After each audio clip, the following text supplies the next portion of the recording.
This weekend, I am joined once again by Dr. Ogechika Alozie, an infectious disease specialist, and we're talking about the Delta variant, vaccines, El Paso, all of that. Dr. Alozie, last week we reported that a woman in her 60s who was fully vaccinated still contracted the virus, and she died of COVID-19. How often does that happen? I would imagine she might have had some underlying conditions. I don't know, but what do you know about situations like that? Yeah, that's a hard one. I think that even if we look at the best vaccine rates, they've never been 100%. Whether we look at some Maryland data that came out recently, the United Kingdom data, and majority of the people who are in the hospital, actually 90% were unvaccinated, there was still a small percentage that were vaccinated. Hard to know whether that person had other comorbidities. Did they die with COVID or because of COVID? And I think the health authorities will really dive into that. But again, I think on average, most people need to understand if you're fully vaccinated, what it protects you against the most is severe disease and hospitalization. And I think that has to be the key. So, right, I mean, breakthrough cases, that's going to happen, right? Yeah, absolutely. And again, I think sometimes we get into this word game, right, of whether the vaccine led to illness or vice versa. You can have COVID in your nose, right? And because you're vaccinated, you don't get sick. In fact, 98 to 99% of the persons in multiple reports have been shown that they have been fully vaccinated, have a positive test, never have any symptoms, and aren't able to spread. And so I think that's very important as well.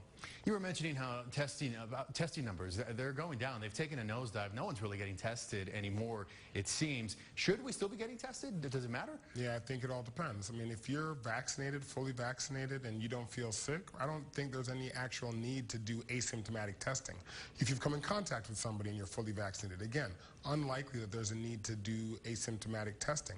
Now, if you get sick, I think because we still are having COVID cases, it's more than fair to get tested, and then we'll see what those results show. I want to switch over to this talk about boosters. I know Pfizer and the government are kind of going back and forth right now about whether a third Pfizer shot is going to be required or not. So far, the CDC, Dr. Fauci, are saying, well, we need to see some more data. What are your thoughts on that? What do you know about that so far? Yeah, I mean, I'd kind of said flippantly for at least a couple of months now that I try not to take my cues from the CEOs of multi-billion-dollar organizations. And I think, again, it was interesting that Pfizer and Moderna put this as a press release instead of going through the pathway of the FDA and the CDC.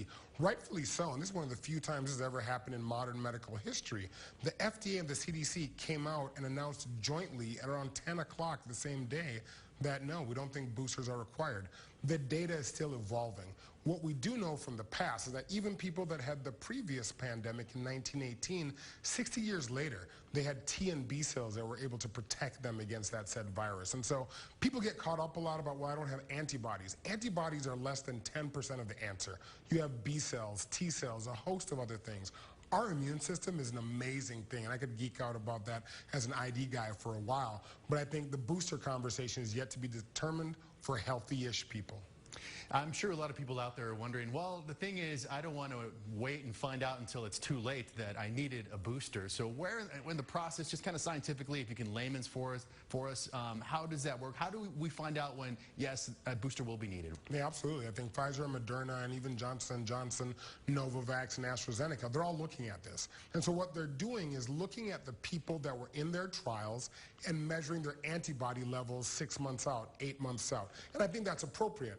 However, as many people have pushed back, that's not the full story. We have a multitude of places in our immune system that protect us from disease.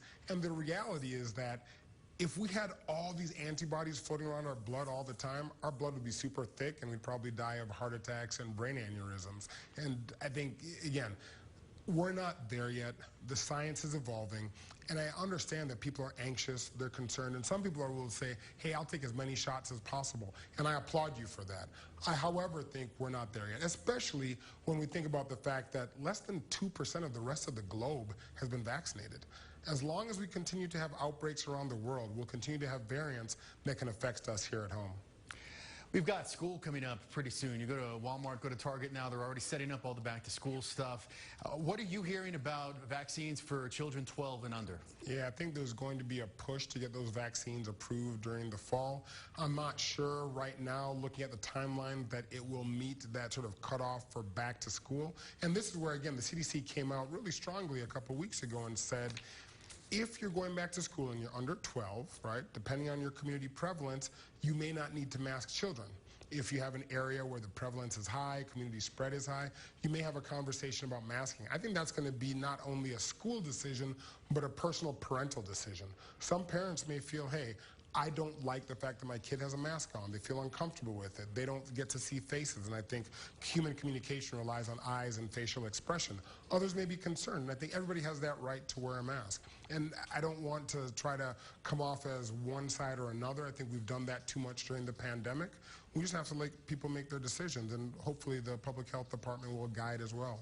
You're saying a lot of it depends on community spread. From what you know about El Paso, for the parents out there watching, what's the data? What do they need to know? How does it look in here? Yeah, I mean, the way it looks in El Paso is great, right? Like I said before, we're somewhere between 70 and 80, potentially 90% in adult vaccination or above 12. What we've seen in the United Kingdom and in Israel, and remember, in both of those countries, nobody below the age of 12, and actually teenagers were not given vaccine, and yet they saw a reduction in transmission in those age groups, right? The people that are in the hospitals are usually teenagers and young adults, 25 to 30. And so again, don't want to make a controversial statement that says one way or the other. I think we're not there yet. I think let's revisit this in August, right before school opens. Right now, my guess would be that kids don't necessarily need masks to go back to school because our community is so protected by the adults. Got to take another commercial break here. You are watching 9 on 9. We're talking about COVID-19 this evening here in El Paso, and I still want to talk about flu shots, what the flu season is going to look like, because we all have our masks off. We're going to take another quick break. We'll be right back.